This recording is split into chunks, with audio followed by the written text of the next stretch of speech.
You fainted because of the heat stroke? Oh, come on. You're already a useless wife, so don't try to bother me even more. Oh God, you're a real pain in the butt, you know that? I'm not going home today. I'm working until late at night. Also, I have an important meeting going on right now, so do something about it on your own. See ya! With that, my husband, Max, hangs up the phone. I fainted and I'm in pain, and this is how he treats me. I guess he doesn't care about me at all. What? The phone call I just had now? Oh yeah, it was something about my wife fainting. Oh, it seems like he didn't hang up the phone. Really, she truly is a useless wife. Oh, I have a great idea. I think I'll take this opportunity to throw her away and marry you since you're young and beautiful. Anyways, let's just enjoy what we have for now, shall we?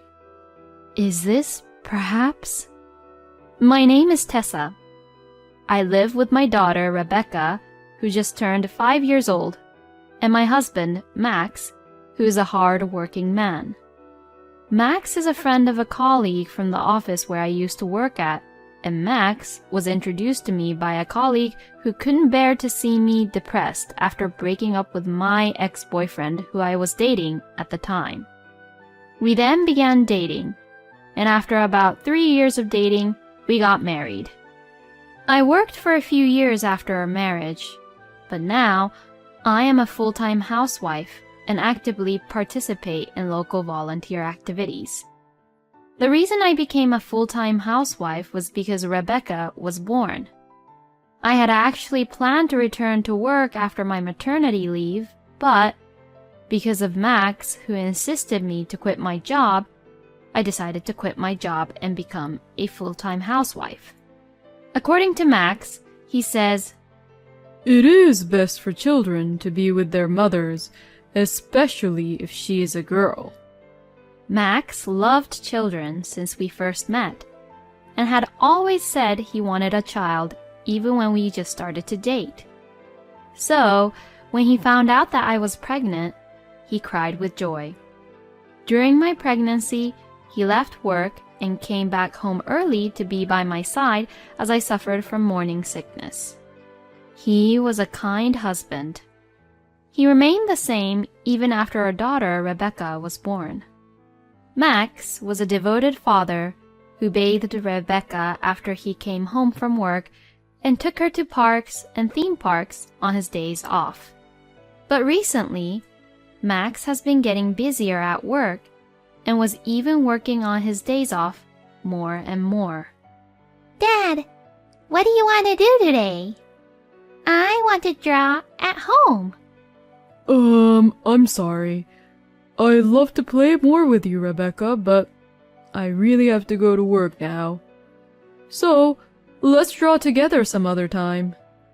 It has been about 2 months since this kind of conversation between Rebecca and Max was held every time he had a day off. It was sad and pitiful to see Rebecca being rejected by Max. Although I was sad, I also thought that Max was working really hard and doing this for us as a family. So, I couldn't really ask him to work less on his days off, which was a luxury we couldn't afford. And sometime later, around the time when the summer heat was at its peak, I was strangely concerned about the weeds growing in my garden that day, so I spent the rest of the morning weeding. I took a break for lunch around noon, and as I was finishing up cleaning, doing the laundry, and other household chores, it quickly became late afternoon. It was the time when elementary school children leave school. I took Rebecca with me and went out to help carpooling the kids as part of the local volunteer work. I was impressed by all the elementary school students who greeted me cheerfully in spite of the heat, and we finished the volunteering activity without any incident. When I returned home, dripping with sweat, the room was very hot. I immediately reached for the remote control to turn on the AC. But I couldn't put any strength into my fingers to press the switch. Then, my vision began to flicker gradually, and the scenery around me began to spin. I was unable to stand properly, and I crouched down on the spot. The wooden floor felt cold. It finally occurred to me when I reached that point. I remembered that I had only had tea once at lunchtime and had hardly drank any water before or since then. I had been making sure Rebecca was hydrated frequently, but I hadn't paid attention to myself. Even while I was thinking about this, my consciousness was fading away. Finally, I could no longer move freely on my own. At that time, Rebecca, who had said she wanted to play in the garden, came back. Seeing me fainted in the living room, Rebecca's eyes grew widely and was surprised to see me lying down on the floor. Mommy, what's wrong? Do you feel sick? Rebecca rushes over to me. I couldn't speak and just nodded. Then, Rebecca, even though she's very young, she sensed the urgency and ran out of the house and brought the neighbors over. Mommy fainted! Please help! The neighbor then used our home phone to call for an ambulance. While the ambulance was on its way to the hospital, I was barely conscious. I could see the worried faces of my neighbors who sympathized me and Rebecca. We arrived at the hospital and I was taken to the emergency room and was treated quickly. As I had expected, it was heat stroke. It seemed to be pretty serious, and I was instructed to take proper precautions against heat stroke from now on. Meanwhile, Rebecca was holding my hand tightly. It was as if she was encouraging me, which made me feel a little better. I decided to ask my neighbor, who had been accompanying me the whole time, to leave then. The neighbor had tried to keep me company until Max arrived, but I didn't want to bother the neighbor anymore. I would have to go and thank the neighbor after once I get much better. A little while later, when I was feeling better, I called Max. But I couldn't get through. I gave it some time and tried several more times to call him, but the line never went through. Having no choice, I gave up trying to call Max and decided to focus on getting better. Thanks to this, I finally recovered and was able to walk. The doctor in charge of my case said that I didn't need to be hospitalized, so Rebecca and I decided to go home. The sun had already set long ago, but Max didn't seem to be home yet. On the way home, I stopped by the supermarket and waited for Max to come home while transferring the ready-made meal I had purchased to his plate, but I hadn't even heard from him yet. When I finished preparing the meal, I tried calling Max again. After ringing for a while, the phone finally connected. Yes, hello. Is there something wrong? I'm a little busy right now. Oh, good. Finally, I'm able to reach you. I fainted due to a heat stroke today and I was in the hospital for treatment. But I prepared your meal already, so don't worry, okay? I know it's all ready-made meal, but what time do you think you'll be home tonight? Oh, I see. I have an important meeting today, so I'll be home very late. I don't even need dinner. See ya. Max sounded like he was in a hurry and had tried to hang up the phone. Oh, hey! It seemed like he had hung up the phone, but it still seemed to be connected. Perhaps he made a mistake and pressed the wrong button. As I was about to tell Max that the phone was not disconnected, I heard Max's voice talking with someone on the other end of the line. Sorry to keep you waiting. Oh, yeah, it's my wife. She said she has some kind of heat stroke. It sounded like someone was talking, but I couldn't hear the voice clearly. From Max's tone of voice, I guessed he was talking to his co-worker. From the pitch of the voice, it sounded like a woman. But Max doesn't have any female coworkers. No, it's fine, it's fine. She seemed fine and was probably just exaggerating. I mean, she stays at home every single day and doesn't do anything. I don't know what she's doing, not even going to work. Even though she's a housewife, she makes me do the housework, and it's almost as if I'm taking care of our daughter.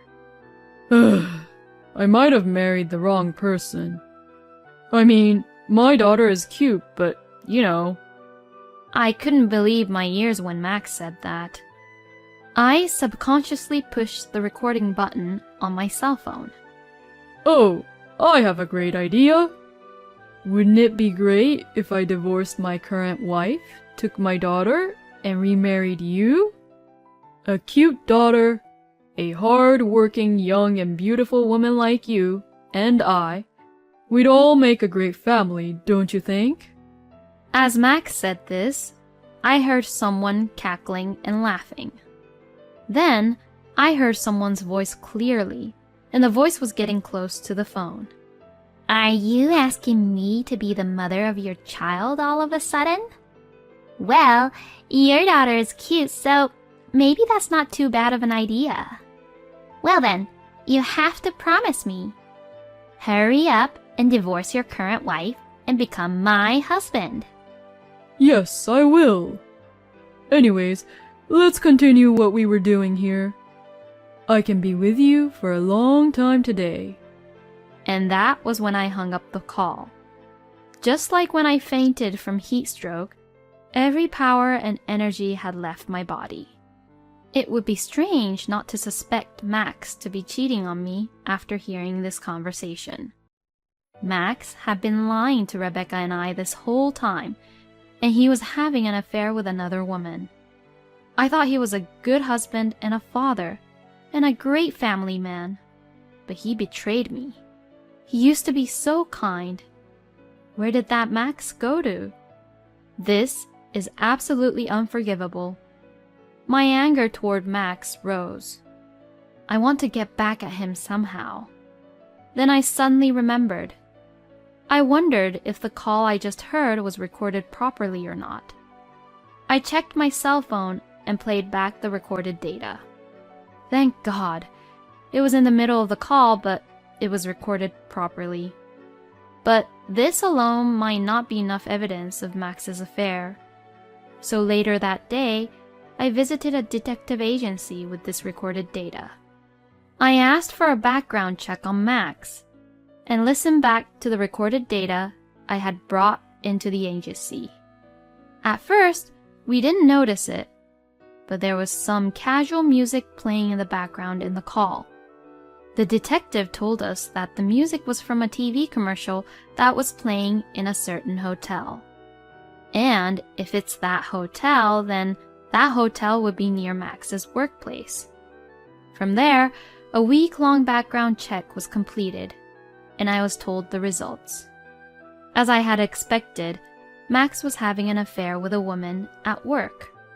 I had the detective stake out at that hotel on the days when he left for work, saying that he would be home late at night, or on the days when he worked on his days off. And the detective was able to capture Max and his mistress entering the hotel together in a photograph. The detective also checked out the name of the other woman, Ashley, who had recently joined the company. According to the investigation, the two had an affair about a month after Ashley joined the company. In the beginning, they were just exchanging cheeky emails, but they got a taste of it and they started having an affair. Just hearing the story is horrifying. But anyways, now I was finally ready to get back at them. Then came Sunday. Max tried to leave the house again, saying he had to work on his day off.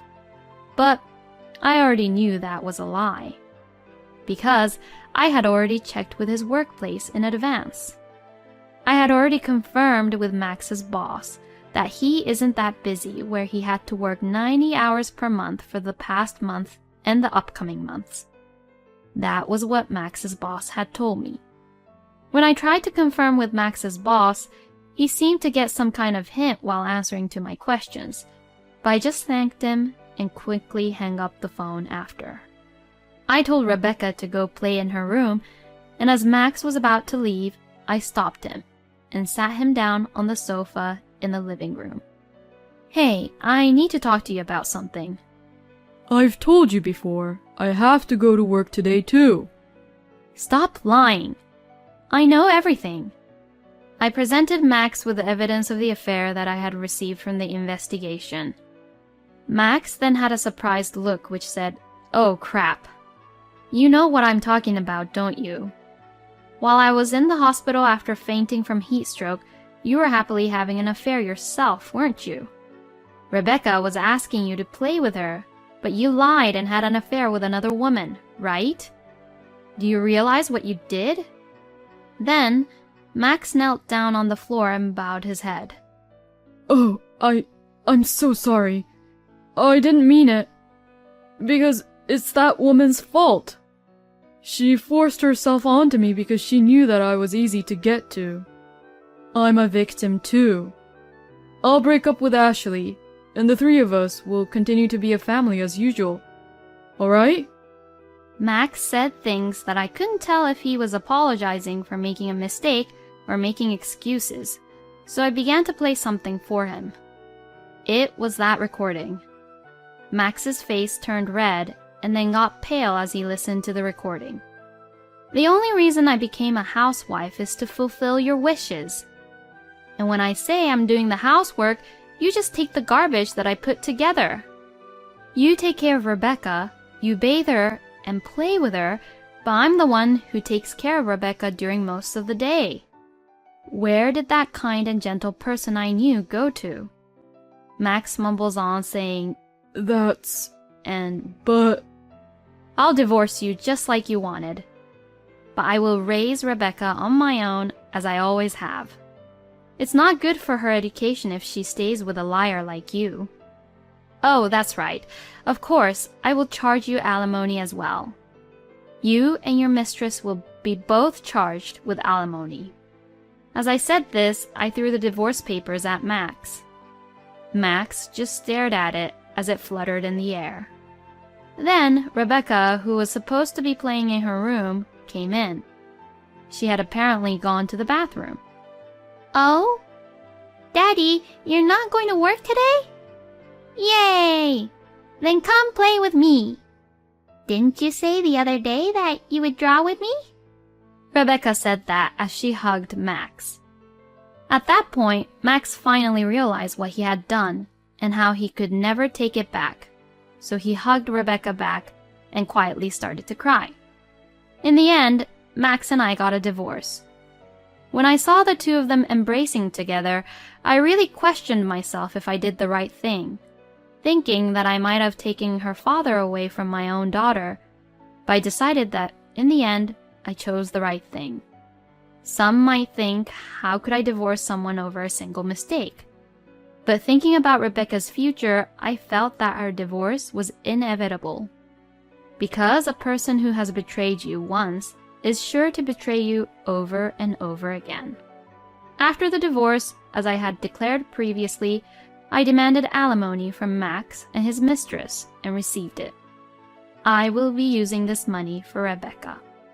According to the rumors, the mistress, who had a habit of spending money on luxurious things, sold all the brand bags and accessories she had been collecting in order to pay the alimony and desperately trying to make ends meet. It seems that she didn't want her parents to know that she was paying alimony for the affair. The mistress, who was left almost penniless, is now quietly and soberly going about her business. Max apparently thought about returning to his parents' home near his workplace, but he was accused of his own affair and got disowned by his parents. He now lives alone in an apartment. And since Max and his mistress were having an affair in the office, there were a few people who were suspicious of their relationship, and Max's divorce seemed to have made the accusation even stronger. I had a hard time explaining the divorce to Rebecca. We're going to live separately with your dad from now on." When I said this, Rebecca looked excited and asked, "So, when can we see Daddy again?" So I decided to let Rebecca see Max regularly until she was older and had learned to understand things better. Of course, I will always be there to accompany her. I guess at some point I'll have to tell Rebecca exactly how the divorce happened, but right now, this is probably for the best. Besides, every time Max sees Rebecca, he is reminded of the foolishness of his actions. I hope he realizes what he had done and regret what he has done. As for Rebecca and I, we are able to continue to live in the house we have been living, thanks to the support of my parents. Thankfully, I also found a job. I happened to mention that I was looking for a job to someone I was volunteering with in the community, and he introduced me to someone the following week. Plus, it was a job that I had experienced in the past. So, although there were some blank in between, I should be able to regain my instincts soon. Besides, the person who introduced us to the job and our neighbors are also looking out for us in some way. When we meet them in the supermarket, they would casually check to see if we were having any problems or bring us food to share. After my divorce from Max, I became a single mother having a child.